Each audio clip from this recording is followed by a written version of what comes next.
Welcome everyone to today's Title Topics webinar. These are Alta's complimentary presentations that we offer each month to share important industry information. I'm Jeremy Yohe, Alta's Director of Communications, and today we will be addressing social media compliance and risk management guidance. And before starting, I just need to touch on a few housekeeping items. A copy of today's presentation was emailed earlier today to all registrants. Included in the email was the final social media guidance issued in December by the Federal Financial Institutions Examination Council. If by chance you didn't get it, please shoot me an email at jyohe@alta.org, and I will send you a copy of the presentation and the FFIEC guidance after the webinar. All participant lines are muted for today's presentation. If at any time you have a question, please use the chat box function, and we will address questions at the end of the webinar. And as an added benefit, today's presentation is being recorded, and barring any technical issues, and after it's processed, we'll have a recording of the webinar available on Alta's website at alta.org/title topics, and again, that's alta.org/title topics. I need to thank SoftPro for sponsoring our Title Topics webinars for 2014. Their support allows us to continue providing these educational opportunities free of charge. And with that out of the way, let me introduce today's speakers.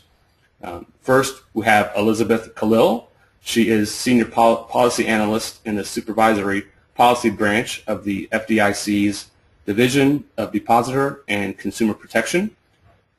She is the co-author and co-editor of the Financial Institutions Answer Book, a treatise on banking regulation published by the Practicing Law Institute.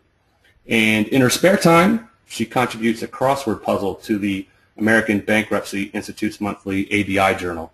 So anyone interested there, maybe you can follow up with her on crosswords. Also joining us is Lanette Meister, Senior Supervisory Consumer Financial Services Analyst in the Federal Reserve's Division of Consumer and Community Affairs. Lanette has chaired committees of the Federal Reserve System and the Consumer Compliance Task Force for the Federal Financial Institutions Examination Council.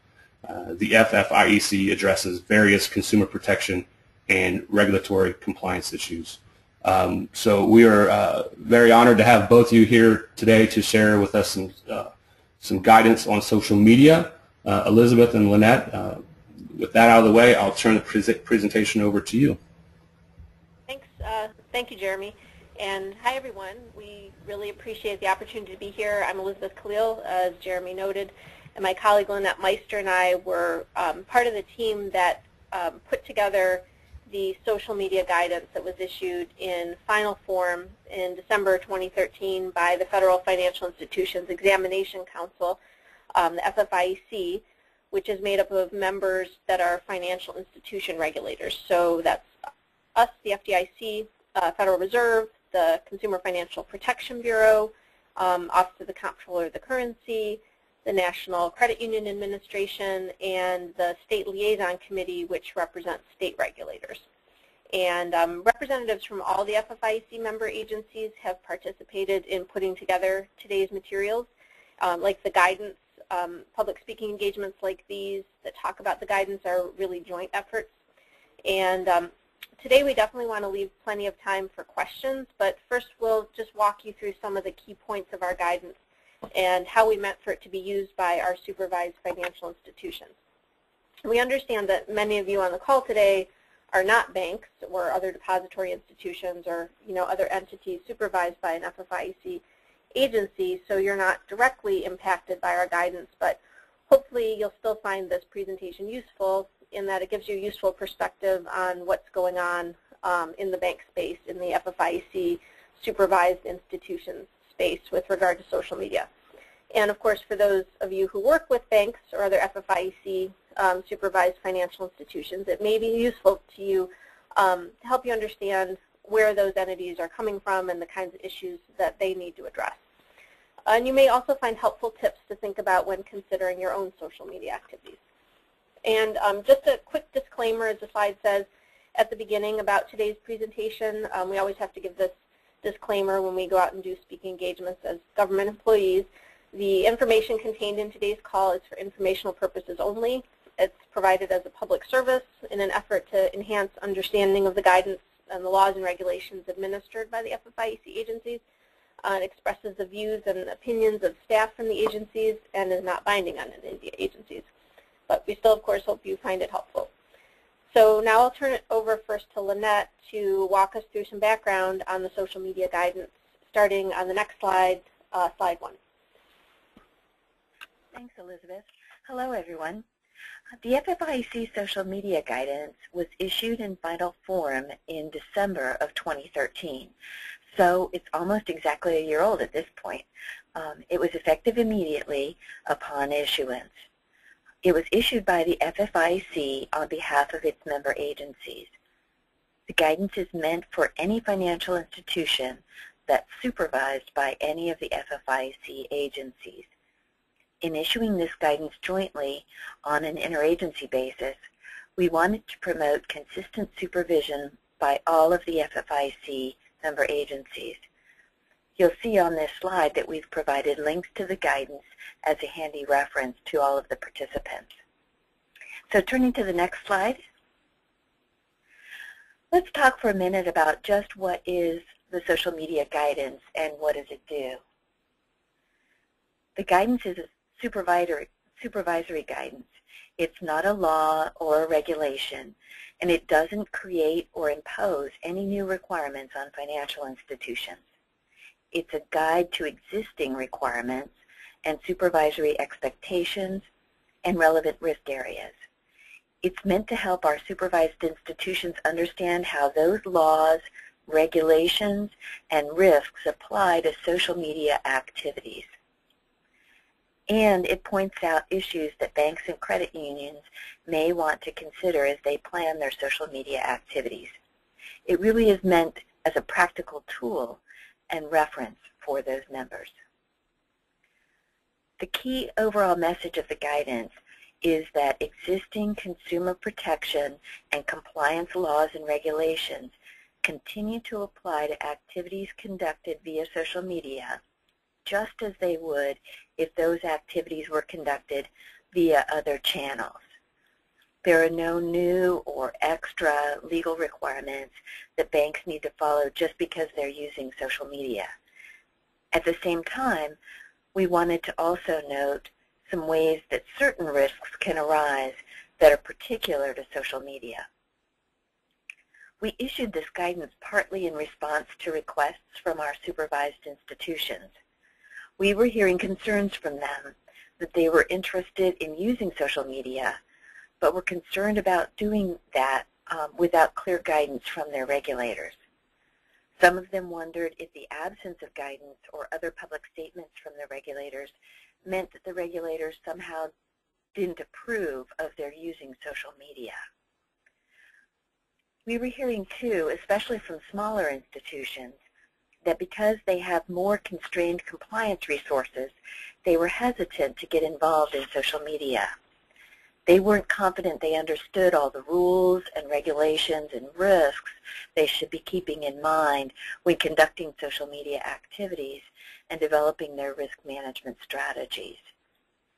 We heard that numerous institutions were using social media only for communications that aren't related to any bank product or service.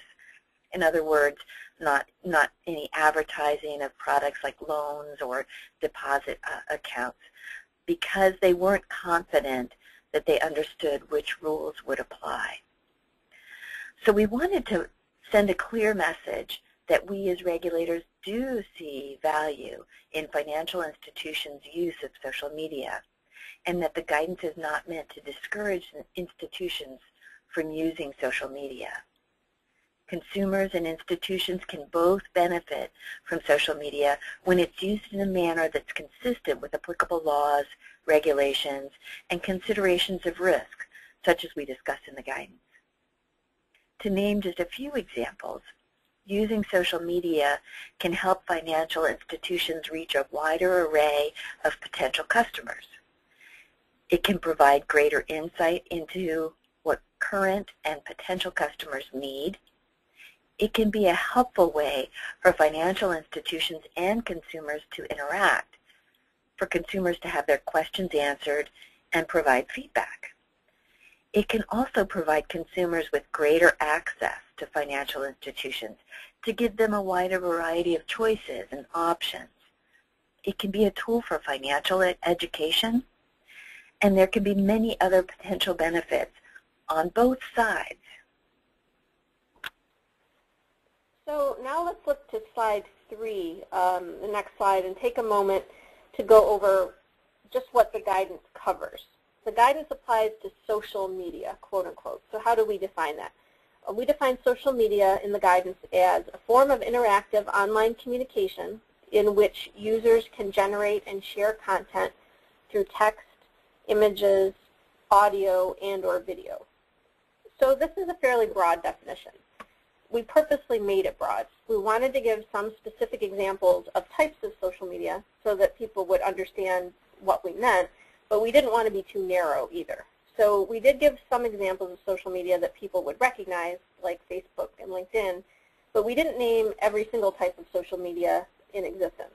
Because social media is such a rapidly evolving space, we knew that too specific a definition would quickly become outdated. So we wanted the definition to continue to be relevant as social media continued to grow and evolve.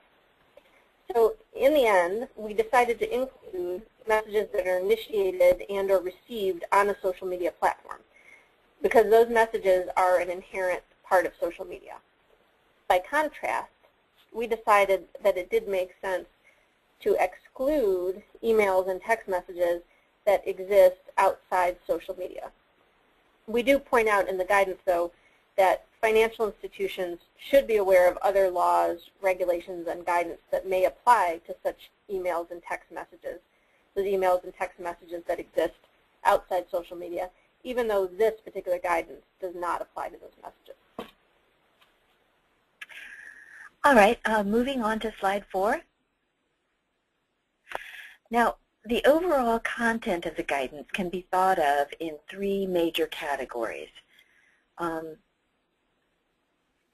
Most broadly, the guidance discusses the role of social media in financial institutions' overall compliance risk management approach. A large part of the guidance also addresses ways that existing compliance laws and regulations can apply to a financial institution's social media activities. The guidance provides a fairly long list of laws and regulations with brief descriptions of what they do and how they can apply. The list is not meant to be exhaustive, but it does cover many of the major laws and regulations in the compliance space.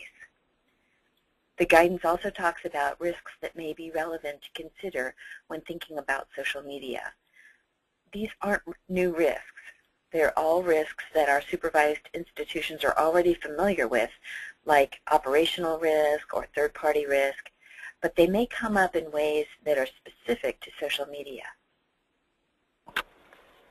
And just to get a little more into the overall risk management approach, the next slide, each financial institution needs to have a risk management approach that makes sense for that particular financial institution. We try to make that really clear in the guidance. The risk management approach needs to facilitate that particular individual institution being able to meet its compliance obligations. So we would expect a financial institution that uses social media to have policies and procedures in place to understand and manage risks, provide for compliance with all applicable laws and regulations, and that incorporates its own particular social media activities. And what we want to emphasize here is something we wanted to make very clear in the final guidance, that we're not dictating a one-size-fits-all approach. We're not going to require that each financial institution structure its social media compliance approach exactly the same. We're not going to insist that a financial institution have a designated person called the social media compliance officer or some particular name like that. We're not going to expect financial institutions to follow a certain template or standard format for their policies and procedures related to social media. On that note, we've been asked whether there are any templates for social media policies that we would provide or recommend. We have not put any out there or sanctioned any because we don't want to give the impression that one format or structure is preferred. And the guidance doesn't set any specific expectation regarding where ultimate responsibility for social media should reside. However, institutions would want to involve relevant units like legal and compliance as well as marketing. Often, marketing personnel drive much of the strategic planning for social media use because a great deal of social media use by financial institutions relates to advertising. However, it's important to keep legal and compliance folks in the loop so they can keep on top of legal and compliance issues and risks that may need to be managed. And it's important that policies and procedures are kept current and relevant, but we don't require a specific time frame for reviewing and refreshing them. It's important to periodically look at policies and procedures and make sure they reflect reality. One specific time that would be a good time to take a look is whenever your social media activities change in a significant way, or when you add some social media activity, for example. But again, the guidance is not prescriptive regarding when to review and update policies. The compliance approach and risk management approach should also provide for employee training that incorporates the institution's policies and procedures for official work-related use of social media. Employees should understand who has the authority to speak officially on behalf of the institution, for example. And we've been asked, what does the guidance have to say regarding employee personal use of social media? Well, the guidance is specifically limited to official use of social media and does not get into personal use. Institutions should make clear to their employees what is deemed official use of social media.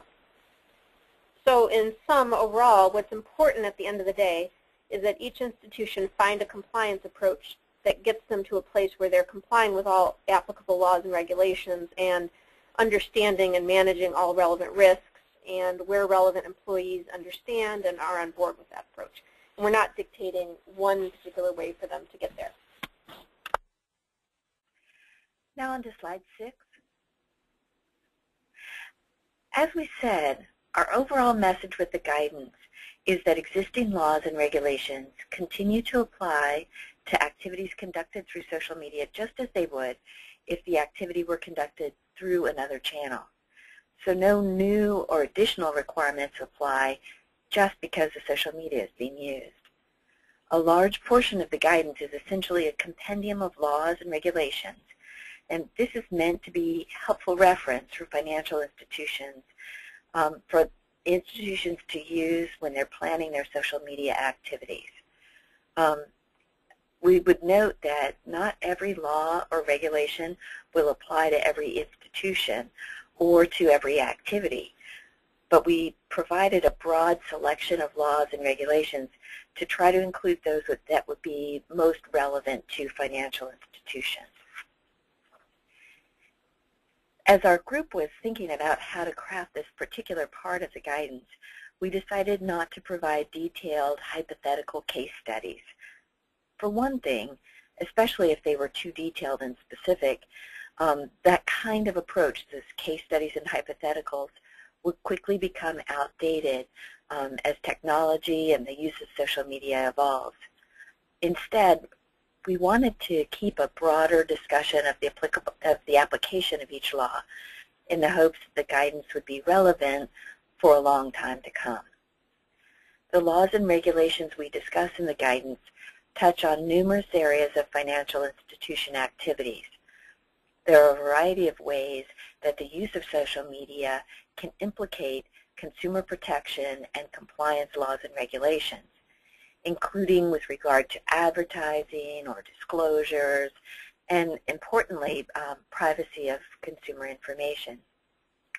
So to give you one example of regulations that we touch on in the guidance, whenever a creditor uses social media communication to advertise consumer credit products that fall within the coverage of the Truth in Lending Act and its implementing Regulation Z, the disclosures required by Regulation Z must be given. This would include, for instance, disclosing the annual percentage rate or APR applicable to the credit being advertised. This would be something to keep in mind when using social media to advertise, for instance, consumer mortgage loans or consumer credit cards. If a certain disclosure would be required for an advertisement made in, say, a newspaper, that requirement would continue to apply when the advertisement is conducted via social media. So now let's talk about specific risk areas the guidance mentions. On the next slide here, financial institutions are expected to manage a number of specific types of risk already. We already have those supervisory expectations of our supervised institutions. And the guidance touches on several of these types of risk. These include risks such as compliance risk, which is the risk of failing to comply with applicable legal requirements. And that's essentially touched on in the part of the guidance that talks about specific laws and regulations. Also reputation risk, which is the risk raised by negative public opinion. Third-party risk, which refers to the risks posed by relationships with vendors and other third parties. And operational risk, which is the risk of loss resulting from inadequate or failed internal processes, people, and systems, or from external events. So turning first to slide 8 and operational risk, the guidance focuses mostly on consumer protection matters, but we do address operational risk as well. Information security is one key area to think about regarding operational risk, and it's an important issue to keep in mind whenever a financial institution conducts activities electronically, including via social media. Social media can be a target for hackers and other criminals, and it's important to remember that outsourcing information technology functions to a third party does not eliminate risks that are associated with IT. In fact, doing so introduces third-party risks and the corresponding need to manage these additional risks. But an operational risk discussion should not be limited to IT. Consideration should also be given to issues like internal controls for advertising and other use of social media. Compliance personnel should be involved in the process of integrating operational risk issues into the overall compliance risk management framework. A financial institution should ensure that the controls it implements to protect its systems and safeguard customer information adequately address social media usage. Incident response protocols regarding security events like data breaches or account takeovers should include social media as appropriate. The FFIEC agencies also have issued guidance on managing operational risk that we cite in the guidance. You might find those resources helpful to look at when thinking about operational risk. And now turning to third-party risk. It's important to keep in mind that the use of third parties to assist in social media activities can be useful. We're not saying it's necessarily a bad thing to use third parties. But it can also increase compliance, operational, and reputation risks. A financial institution using social media may interact with one or more third parties in order to engage in those social media activities. For instance, the third party might be an IT service provider that the financial institution hires to create a social media page for the institution or to store information that the institution obtains via social media. Or the third party could be a company that creates a social media platform with a preset structure where the institution has limited, if any, ability to tailor the site and its policies to fit the institution's preferences. The financial institutions that the FFIEC agencies regulate are already familiar with the key steps necessary to identify and manage third-party risks. These include due diligence, proper contractual provisions to govern the relationship, and continuing oversight, including monitoring and auditing as needed. These steps have been discussed by each of the agencies many times over the years through a number of channels, including numerous pieces of guidance, which we cite in the final social media guidance. Those might be resources that you all might find useful to consult as well. However, social media activities may involve third parties for which it's difficult to go through this standard established process. For example, it may be difficult for an institution to conduct on-site due diligence of a social media platform that the institution has not so-called hired. The institution may choose to establish a presence on that site, but is not going to be in a position to control the policies and actions of the site in the same way that it would be for some other more traditional types of vendors. Even with such challenges, though, it's still vital that the financial institution be able to identify, understand, assess, and sufficiently manage the risks that can arise from having a relationship with a third party like that. For instance, reputation risk may result from maintaining a presence on a third-party platform that attracts criticism from the public, even if the financial institution has no involvement with the activities at issue. In the public's mind, consumers may see the financial institution as responsible since it's involved with the third party. The financial institution should consider such potential issues and assess how to manage such risks. At the end of the day, the financial institution should weigh the risks of working with any third party as well as the benefits. And Lanette will talk more about reputation risk next. So moving on to the next slide. Yeah, thank you. Yeah, the guidance also does discuss reputation risk, which is the risk arising from negative public opinion. Reputation risk can be present even where no specific law or regulation is at issue. And this is a risk that can be relevant to anyone using social media, whether a financial institution, some other type of business, or an individual. So you may find this subject of particular interest. In the social media context, reputation risk can potentially arise in a number of ways. Here are just a few examples. First, spoofs of institution communications and phishing schemes where fraudsters pose as the institution can result in reputational risk. Also, a number of privacy issues can involve significant reputation risk. Currently, there's a great deal of public scrutiny around the treatment of consumer information by businesses generally and social media sites in particular. So, financial institutions should think carefully about the ways they and any third parties they work with are using consumer information in the social media context and what's being disclosed to the consumers. Harm to the institution's reputation could result if consumers feel their information is being used in a way that wasn't clearly disclosed or they didn't expect. A financial institution should also have procedures to address risks from occurrences such as members of the public posting confidential or sensitive information, for instance, account numbers, on the financial institution's social media page or site.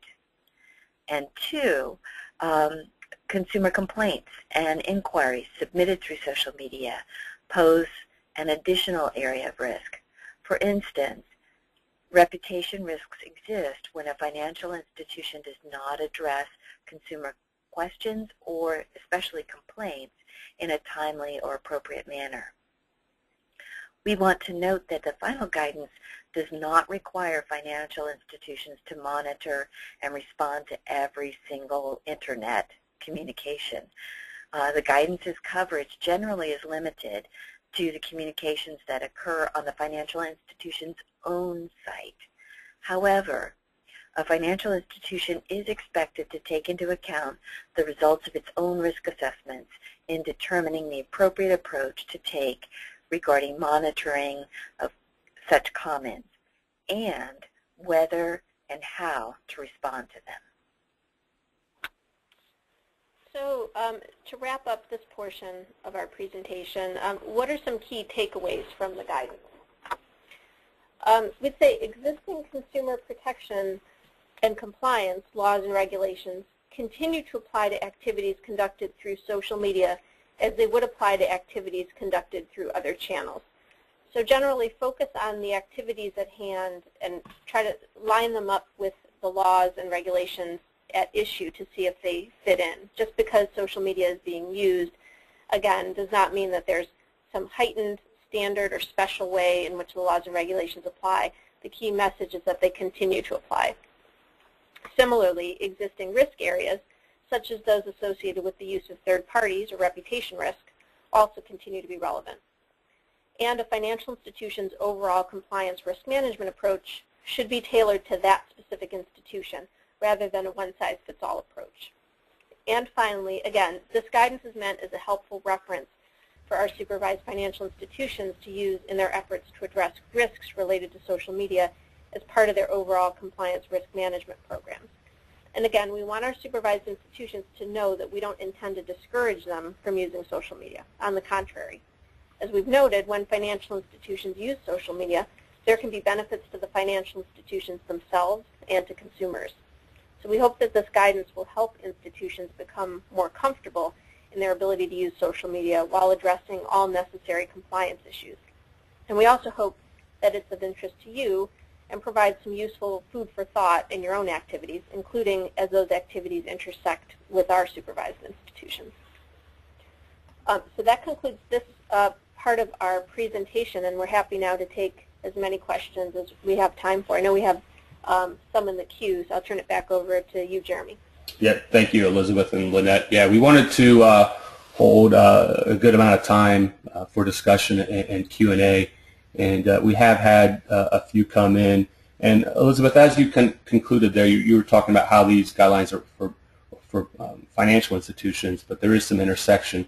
And one of the questions that came in is kind of how the title industry historically has marketed itself, and traditionally it hasn't been direct to the consumer. It's been more to realtors, lenders, and other professionals. You know, how would the member agencies view this activity? You know, is the title industry kind of held to the same standards as banks and credit unions and lenders that use social media to advertise to consumers? I think you know, that's a great question, and probably also from looking in my crystal ball, I'm guessing that also what they might be getting at too is, you know, do the laws and regulations, risk areas that we talk about, are those relevant in more of a business-to-business environment, and not just, you know, business-to-consumer kind of setup maybe? You know, the guidance, since it comes out of a group under the FFIEC that deals with compliance, with consumer protection matters, you know, obviously it focuses on compliance and consumer protection matters. So it's the laws and regulations that we discuss generally focus on consumer-facing interactions. But it's important to note that look at each law and regulation to see what the scope is. You know, whether it covers only consumer-facing activities or not. I think what I would point to, too, is the specific risk areas that we talk about that may be relevant to you as an entity that that markets, that communicates via social media with other business entities more than with consumers. Operational risk, the IT threats that you may need to be aware of, those would be relevant. Reputation risk, I think, is also something to think about that might be relevant to you too, not only to our supervised institutions. So as we talk about, you know, being associated with a particular social media platform, for example, that you personally do not have much ability, if any, to control, yet, you know, you're being associated with that site, information that you submit through that site, that others who interact with you through that site may be submitting. You know, what if that information is used in a way that, you know, that other user doesn't expect, doesn't like? You know, what if there's a security incident related to that information? You know, could that potentially reflect poorly on you as a user of that particular platform? I mean, I think those are questions that you would want to ask when thinking about this. I don't know. I just jumped in. Lanette, if you want to add anything, feel free. Thanks. Yeah, just a couple other thoughts, too. One thing for the title industry to realize is that financial institutions view you as their partners. And so when we talk about in our guidance the risk of engaging in activities with third parties, you guys are to financial institutions in some ways, those third parties. And so we do look to financial institutions to ensure that as they establish these partnerships with key providers, that those providers are adhering to and complying with any applicable laws and regulations that the financial institution is responsible for. So when we think about the social media space, what I'd suggest is that the title industry participants think about the activities themselves that you're engaging in, and which of those activities and maybe components of them are subject to compliance with these consumer protection laws and regulations. And so, for example, provision of disclosures to borrowers. It may be that the financial institution looks to the title company to provide some of those disclosures. And if they're being provided through social media, those disclosures should comply with the requirements of our laws and regulations. So that's just one way to think about the activity. Would be provision of disclosures, and who would be receiving those, and what kinds of controls would you have placed around the provision of those disclosures and the information security things we were talking about, to make sure that as the information passes from you to the borrower or potentially back again, that transaction is occurring in a secure environment. Again, that's an activity, the provision of those disclosures. So that may be a helpful way for you to think about and analyze how this guidance would be applicable to the title industry. Yeah, good advice on how people in the call can apply this to how they use social media. To bring it back to a little bit more relevance to the title industry as well, our folks are always concerned with RESPA compliance. Is there anything specifically that we should be looking out for in regards to RESPA? Sure. This is Elizabeth. Yeah, we do talk about RESPA in the guidance. As we note there, Section 8 of RESPA prohibits certain activities in connection with federally related mortgage loans. So those prohibitions, as I'm sure you know, include fee splitting, as well as giving or accepting a fee, kickback, or thing of value in exchange for referrals of settlement service business. And RESPA also has specific timing requirements for certain disclosures. So again, as Lanette mentioned, in the other context, as with any other law and reg we mention, the basic key really is to just keep in mind that existing requirements under existing laws and regulations, including RESPA, that would apply outside the social media context continue to apply when using social media. And the analysis, how you apply it, whether it's been violated, it's essentially the same. It's really channel neutral in that sense. So these RESPA requirements would continue to apply where an application is taken electronically, including via social media. One example that I think it might be helpful to think about is where a bank has a social media page where it links to a title company's page, or vice versa. So someone can click on that link and is taken to the title company's site. So consumer borrower might do that. In the RESPA analysis there would be just the same as it would be in the non-social media world. So basically, is anything of value being exchanged for a referral of settlement service business? For instance, is a title company paying the bank a fee every time someone clicks that link through to the title company's page? At the end of the day, the analysis will focus on just what the law and regulations themselves say about what's prohibited. So, looking at the RESPA language, no person shall give and no person shall accept any fee, kickback, or thing of value pursuant to any agreement or understanding, oral or otherwise, that business incident to or a part of a real estate settlement service involving a federally related mortgage loan shall be referred to any person. So, I give that example not to say, oh, clearly there's a RESPA violation there, just to say that that's one scenario that I can think of off the top of my head arising where you would want to look closely at the provisions of RESPA and see what's going on. What, is there an arrangement there? Is there, some sort of thing of value going back and forth between these two parties that might link to each other through social media? All right. This spawned another question from Jeffrey, and I'm not a RESPA attorney, and I'm not sure if either of you are either. So this might be better asked of a compliance attorney. But Jeffrey wants to know if a title company pays for a real estate agent's website presence, what kind of liability is there for the lender? Can you say a little bit more? The title company pays for. So I think paying for any website presence, or is maybe manages the social media presence.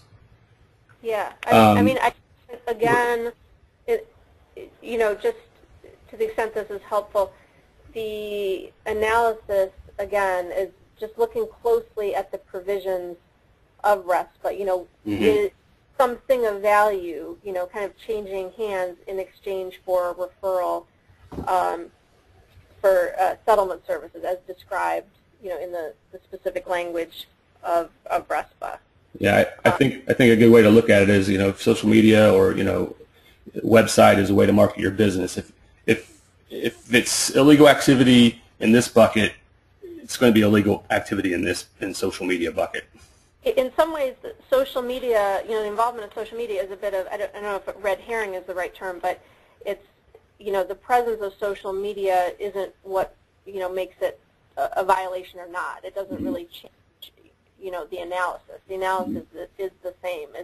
Is something of value, being given for referral? Can it be looked at in that way? And think about the risks that, and how does it appear, to the sort of the reasonable set of eyes, how the setup is arranged and being conducted. Right.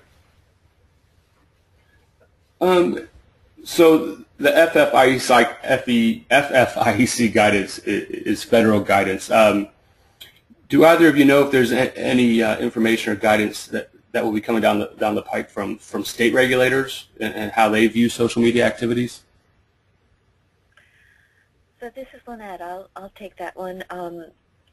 We had participants from the State Liaisons Committee in actually authoring the guidance. So this is guidance that was provided not only to the federal banking agencies and the NCUA, but also to state examiners, financial institution examiners. But it's left up to each state as to how and when they provide the guidance to the entities that they supervise. I can tell you that in California, the social media guidance was provided to licensees there early in 2012, and an awareness program was the provision of the guidance at that point was followed up by an awareness program during all of their IT examinations. So they're treating it very, very much connected to the technology side of the social media. It'll also be left up to each state as to how and when the social media activities will be actually examined.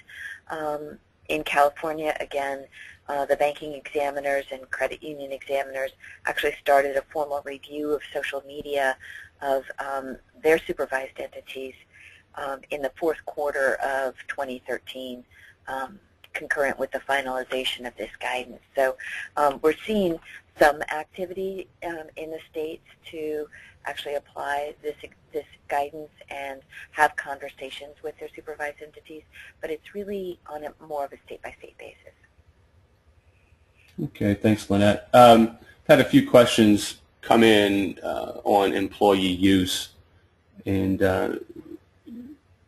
can you offer any color on if people on the call can have a policy that restricts what employees can say about a company on their own personal social media accounts?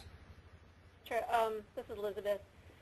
As we noted, the guidance specifically doesn't get into employee personal use of social media. That's an evolving area of law outside the scope of the laws and regs and legal framework that we discuss.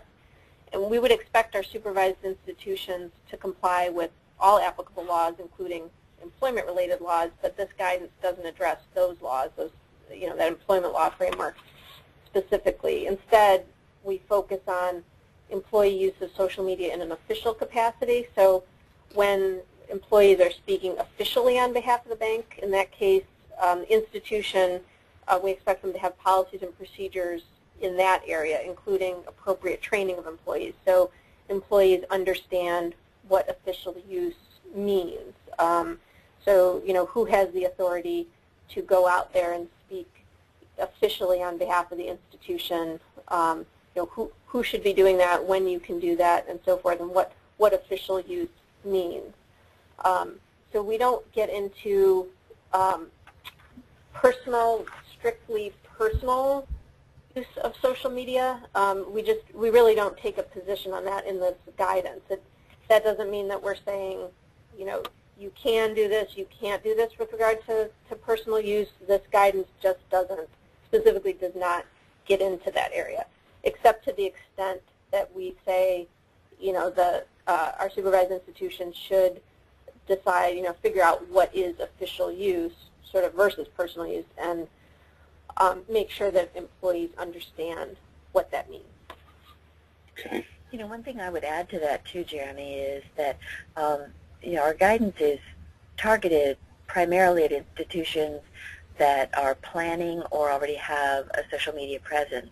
But in this area, employee use of social media, this is the one area that even companies that don't have a social media presence that's active, or even one that's anticipated, should still have clear communication with their employees who may be engaging in social media about the company's expectations for the employees representing the company on social media. Because the company doesn't have a presence itself, it still needs to ensure that if the employees are representing the company in any way on social media, that the company is clear about the limitations that their policies would encompass. Okay. Kind of as a follow-up, what if a company finds out that one of their employees is providing information about the products or services through their own personal account, but the company has no ability to access the account and see if accurate information is being provided? Will the company still be held liable? Again, I think it's important to have policies and procedures that speak to where that line is. Official use of social media, when an employee is essentially speaking on behalf of the institution, including training, versus personal. Some banks, some companies are fine with employees using their own personal accounts to speak officially, and that is official use, even though it's happening through a personal account. So it's important for the institution itself, I think, to again determine where that line is, train employees on what's appropriate.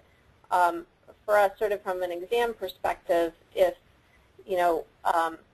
something happens with like a one-off communication from an employee, sort of a rogue communication that goes out there that was against the policies and procedures of the institution itself. You ask the question, is this sort of a one-off thing that the bank had good policies and procedures, and even good policies and procedures can't prevent every contravention of that policy from happening?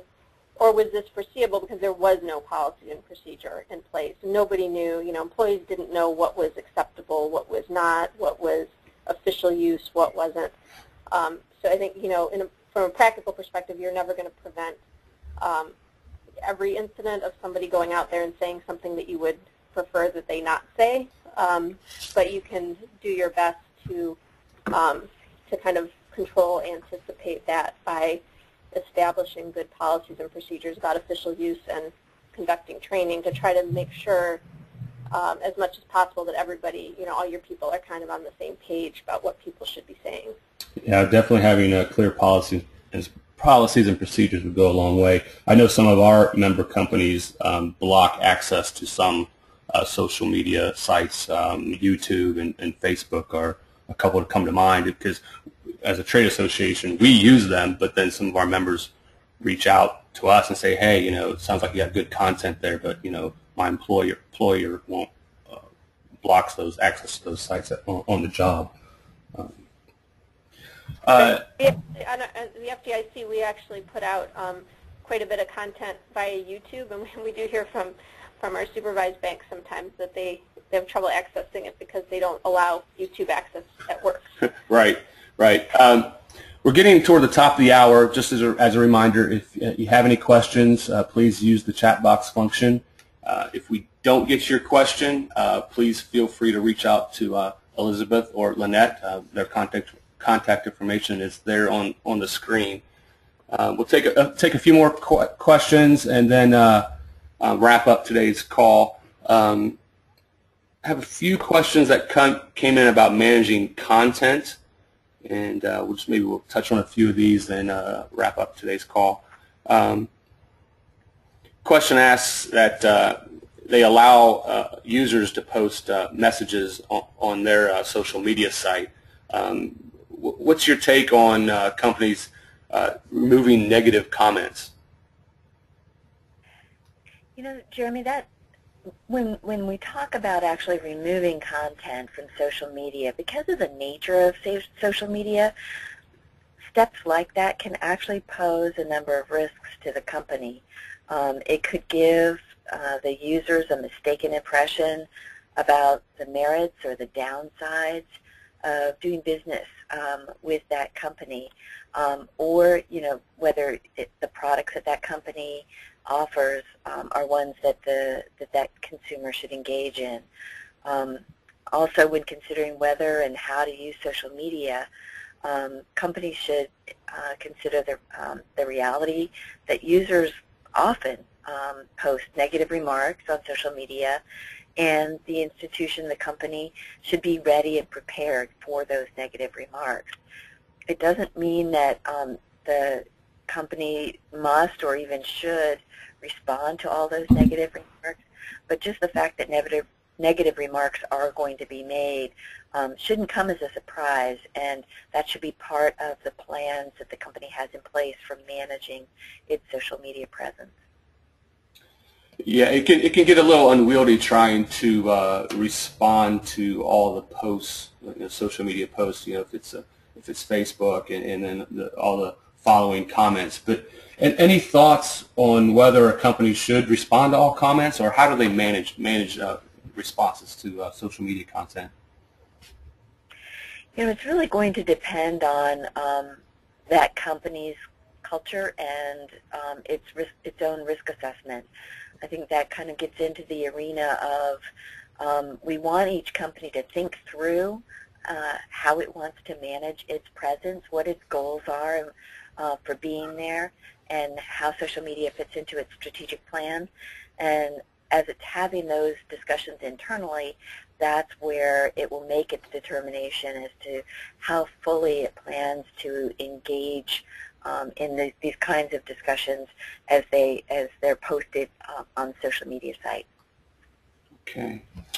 All right. Well, Lanette, Elizabeth, anything else you'd like to add to wrap up? I know, Elizabeth, you mentioned you guys do stuff on YouTube, and I think the FDIC just created a video on the ability to repay qualified mortgage roll. Is that correct? Yeah, actually, we have 3 educational videos that we're rolling out in the 4th quarter.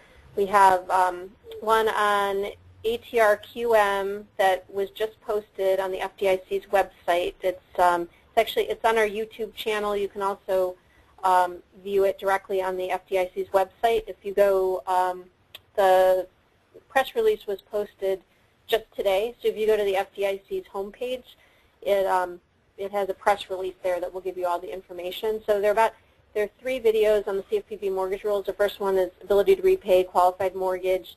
We'll also have ones on loan originator compensation and servicing. So we're taping all these in the 4th quarter. We hope to get the other 2 out before the end of the year. If not, it'll be shortly after that, but we're taping the other 2 soon. So you'll be able to see me and some of my other coworkers starring in these videos and talking about the CFPB mortgage rules. So we hope you enjoy them. All right, check it out, and you can put a face to the voice today.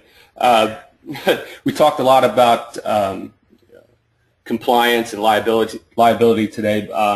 If you're looking for content to use on social media, Alta has created some sample messaging that you can use on social media to provide education about title insurance. You can find the sample content on Alta's website at alta.org/ekit. This is member exclusive, so you will need to log in to be able to access the sample content. Again, just a reminder, if we didn't get to your questions, please feel free to reach out to Elizabeth or Lanette. You can also shoot me an email at jyohe@alta.org. Looking ahead, our next Title Topics webinar will be December 10th, and we will be talking about title plants, why we need them, key plant functionalities and features, and trends in the business. So keep an eye out for registration information about that webinar. And also, to put on your calendar, consider attending our 2015 Social Media Summit, which will be held March 18th in Philadelphia. Presentations will include content strategy, follower engagement, search engine optimization, handling of consumer complaints, and analyzing results. So more details about this event will be coming. If you'd like to provide input on topics that we should be talking about regarding social media, send us an email at social@alta.org. And with that will bring us to the conclusion of today's presentation. Today's webinar was recorded, and hopefully next week, but with Thanksgiving coming up, might make it a little difficult. Once it's edited, the recording will be available on Alta's website at alta.org/title topics. We hope all the listeners found today's presentation useful. Take care, everyone. Thank you. Thank you.